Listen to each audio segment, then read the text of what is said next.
Pengenalan. Sejak kebelakangan ini, isu-isu pencemaran air semakin berleluasa dan menjadi masalah yang serius di Malaysia maupun di luar negara. Isu pencemaran air ini juga menghasilkan kesan buruk kepada kelestarian sumber air.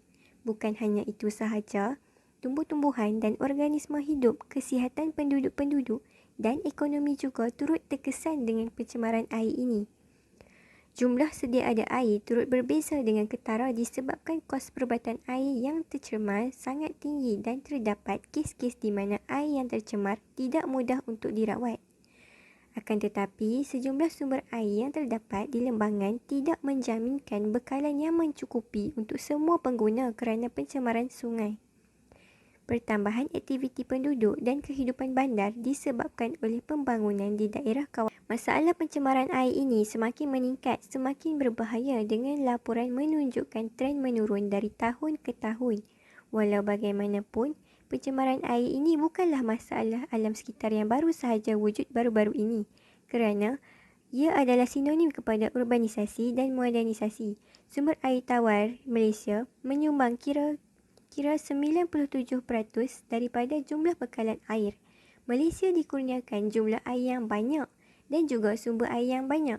Dengan pemendakan purata kira-kira 3,000 mm dianggarkan 566 bilion meter padu air. Objektif kajian yang pertama adalah untuk mengkaji punca-punca pencemaran air di Malaysia seperti pembuangan sisa toksik dan sampah-sampah ke dalam saluran air. Seterusnya adalah untuk menganalisis kesan-kesan pencemaran air di Malaysia di mana akibat-akibat perbuatan yang kurang bertanggungjawab oleh rakyat akan dibincangkan. Selain itu, mengkaji kesan-kesan pencemaran air terhadap negara bangsa yang berpotensi menggugat nasionalisme dan patriotisme merupakan salah satu objektif kami. Kaedah kajian dan sumber. Penyelidikan adalah satu proses yang sistematik melibatkan proses kaedah penyelidikan, mengumpul data dan melaporkan maklumat. Penyelidikan tersebut dilakukan bagi mengumpulkan data daripada pelbagai sumber seperti individu, kumpulan dan sumber-sumber maklumat yang lain. Penyelidikan dapat dikategorikan kepada dua, iaitu penyelidikan kualitatif dan kuantitatif.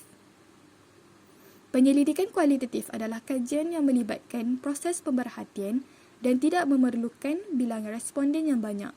Namun, maklumat yang diperoleh haruslah berkualiti dan mengikut isu yang dikaji. Penyelidikan kuantitatif pula merupakan kajian yang menggunakan statistik bilangan responden yang banyak.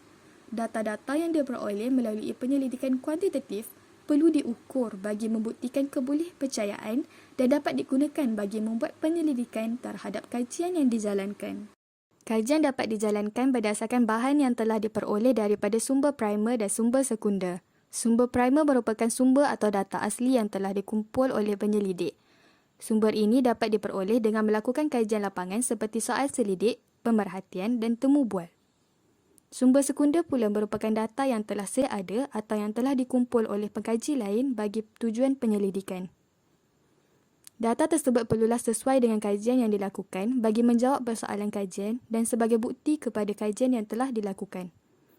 Data sekunder boleh didapati daripada dokumen awam seperti arsip, dokumen pentadbiran, lapor formal, majalah, surat khabar, buku harian dan jurnal peribadi. Kajian ini hanya berdasarkan maklumat daripada sumber sekunder seperti akhbar, tesis, laporan, jurnal, kamus dan internet. Sumber ini memberi informasi dan telah dianalisis atau ditafsirkan dalam berbagai cara. Malah, sumber ini juga sering menganalisis informasi yang telah dikumpulkan daripada pelbagai sumber primer. Punca-punca pencemaran air di Malaysia. Menurut anggaran bebas, punca pencemaran air di Malaysia pada tahun 2019, 1% terdiri pada pasar basah diikuti 2% dari industri pembuatan dan 29% dari logik kumbahan. Selebihnya, industri berasas pertanian dan ternakan kinzih masing-masing meliputi 34%. Untuk pasar basah, pengendalian dan pengutipan sisa pepejal hasil daripada penyembelihan ayam, itik, ikan serta pembersihan lantai atau gerai akan menimbulkan masalah pencemaran air. Selain itu, tumpahan sisa daripada tong sampah selain sikap peniaga yang sering membuang air basuhan terus ke dalam longkang dalam jumlah yang banyak juga menyumbang kepada pencemaran air di Malaysia. Bagi industri pembuatan pula, kebanyakan kilang membuang sisa cecair dan pepejal ke dalam sungai yang mengakibatkan sungai itu tercemar. Cecair yang disalurkan itu pula tidak dirawat dan mengandungi bahan toksik yang mencemarkan air sungai tersebut. Untuk loji kumbahan, terdapat sesetengah loji rawatan kumbahan yang tidak dapat merawat keseluruhan air yang perlu dirawat disebabkan oleh kapasitinya yang terhad.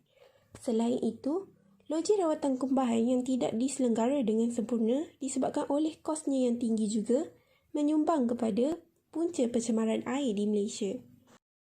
Bagi industri berasas pertanian, penerokaan tanah untuk pertanian menyebabkan berlakunya hakisan tanah sehingga air sungai menjadi cetek dan keruh. Penggunaan baja dan racun serangga untuk pembesaran tanaman mengandungi bahan yang dapat mencemarkan air. Untuk ternakan kinzir, ada sesetengah penternak yang ingin menjimatkan kos penternakan mereka sehingga tidak mempunyai sistem kumbahan najis yang teratur. Najis ternakan mengandungi pelbagai bakteria, virus dan parasit seperti E. coli yang akan mencemarkan kualiti air. Seterusnya adalah kesan-kesan pencemaran air di Malaysia terutamanya terhadap negara bangsa. Kita boleh lihat dari dua segi iaitu ekonomi dan politiknya.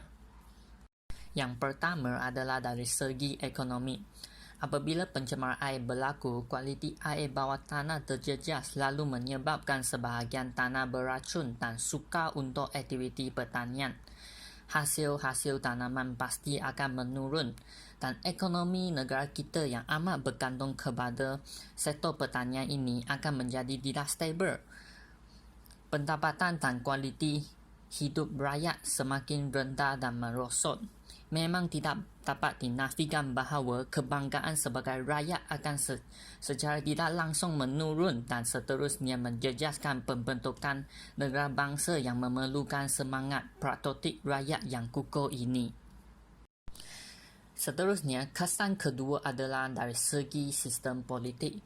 Juga memang tidak boleh dinafikan bahawa sesuatu negara bangsa pasti terdiri daripada kesediaan rakyat kepada negara dan pemimpin sekalian. Pencemaran air bukan sahaja menjejaskan kehidupan masyarakat, malah juga telah menunjukkan kelemahan atau kegagalan kerajaan melaksanakan kawalan yang tegas ini. Oleh itu, ketidakpuasan hati rakyat dibangkitkan. Sebagai contoh, pencemaran air di Selangor menyebabkan gangguan bekalan air bersih berlaku. Menurut berita harian, gangguan bekalan air itu memburukkan lagi keadaan sekarang. Lebih-lebih lagi keadaan rakyat sedang berdepan dengan ancaman jangkitan COVID-19 ini yang menular dengan cepat kini. Antara prosedur operasi standard SOP semasa penularan wabak ini ialah kita perlu menjaga kebersihan diri dengan kerap mencuci tangan. Tetapi bagaimana seseorang hendak melakukannya tanpa air? Keadaan ini amat menghilangkan keyakinan rakyat terhadap kerajaan, apatah lagi pembentukan bangsa dengan asas keperluan hidup yang tidak mampu memenuhi ini. Malaysia sememangnya sebuah negara yang maju dan sentiasa berkembang pesat. Namun, masyarakat Malaysia haruslah peka dengan isu pencemaran air yang sedang berlaku. Isu pencemaran alam ini bukan sahaja menjadi tanggungjawab kerajaan, malah setiap individu bertanggungjawab memainkan peranan dalam mengelakkan isu ini terus bertambah. Kesan-kesan buruk akan berlaku kepada masyarakat dan juga negara sekiranya tiada sebarang tindakan diambil untuk mencegah masalah ini. Terdapat beberapa langkah untuk mengatasi isu pencemaran air yang boleh dilaksanakan. Untuk mengelakkan masalah pencemaran air terus berlaku, masyarakat perlulah menyertai aktiviti-aktiviti pembersihan alam sekitar bersama-sama. Aktiviti-aktiviti pembersihan alam sekitar tersebut dapat dilakukan dengan kerjasama yang diberikan oleh masyarakat untuk membersihkan sampah dan kelada di kawasan sungai dan juga pantai. Masyarakat dapat menjayakan usaha ini dengan melaksanakan aktiviti pembersihan ini secara berkelompok. Secara tidak langsung, aktiviti ini dapat mengubah perilaku yang kurang menyokong upaya tersebut. Melalui cara ini, masalah pencemaran air bukan sahaja dapat dikurangkan, malah cara ini juga dapat memupuk kesedaran kepada orang lain akan kepentingan menjaga alam sekitar di setiap kawasan kerana kebersihan alam sekitar adalah tanggungjawab semua orang.